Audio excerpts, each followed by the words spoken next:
ज्यांच्याकडे डोमेसाईल आहे, अधिवास दाखला आहे, त्यांना ज्या शासकीय सोयी सवलती मिळतात आणि त्या दिल्या गेल्या पाहिजेत. आणि इकडची नोकर भरती म्हणजे कुठचीही नोकर असो, मग ती संघटित नोकर भरती असो किंवा असंघटित नोकर भरती, शासनाच्या माध्यमातून जेव्हा होत असेल तर तिथे अधिवास दाखला हा अनिवार्य असला पाहिजे, अशी आपली मागणी आहे.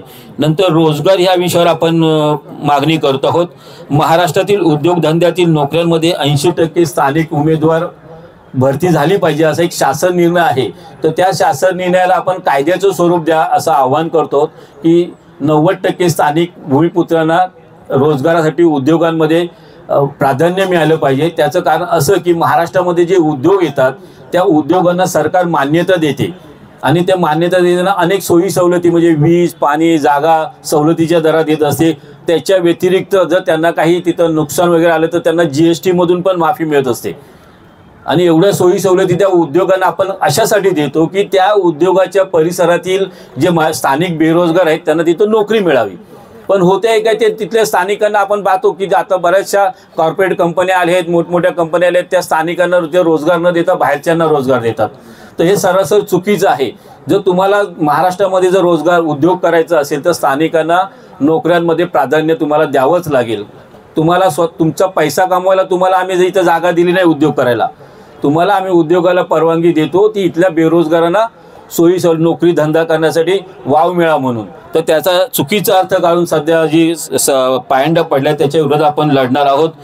त्याच्यानंतर विविध परवाने महाराष्ट्र म्हणजे प्रत्येक राज्यामध्ये टॅक्सी, रिक्षा, दुकाने, फेरीवाला असे अनेक परवाने सरकार देत असते आणि प्रत्येक राज्यामध्ये हे चालू असते. तर आपलं म्हणणं आहे की महाराष्ट्रामध्ये जे परवाने आहेत रिक्षा, टॅक्सी, फेरीवाला, दुकाने हे स्थानिक बेरोजगारांचे आहेत. कमी शिक्षित, अल्पशिक्षित लोकांचे हे बेरोजगाराची साधनं आहेत. तर तुम्ही जर त्यांना डावलून जर बाहेरच्या लोकांना देणार असाल तर मग ह्या लोकांनी कुठे जायचं. एखादा शिकलेला तरुण कुठच्याही राज्यामध्ये किंवा देशाच्या बाहेर जाऊन सुद्धा काम करू शकतो, पण जे कमी शिकलेले आहेत, जे अल्पशिक्षित आहेत त्यांनी कुठे जायचं. आणि ते जर दुसऱ्या राज्यात गेले तर जर त्यांनाही तिथे भाषेचा त्रास होणार आहे जसा आपल्या राज्यामध्ये बाहेरच्यांना त्रास होतो. तर हे सगळं आपण विचार घेऊन आपली मागणी आहे की स्थानिक लोकांना 100% हे परवाने मिळाले पाहिजेत आणि त्यासाठी आपण भविष्यात लढणार आहोत. त्यानंतर व्यवसाय उद्योगांमध्ये आपण 52% स्थानिकांची भागीदारी असली पाहिजे. कारण आपण बघतो की बाहेरून आलेले करोड उद्योगपती या कॉर्पोरेट कंपन्या इथे इन्व्हेस्ट करतात उद्योगांमध्ये आणि सगळे उद्योग त्यांचाच असतो, त्यांच्याकडे अमाप पैसा आहे, त्यांच्यासमोर स्थानिक उद्योगपती टिकत नाही आहेत.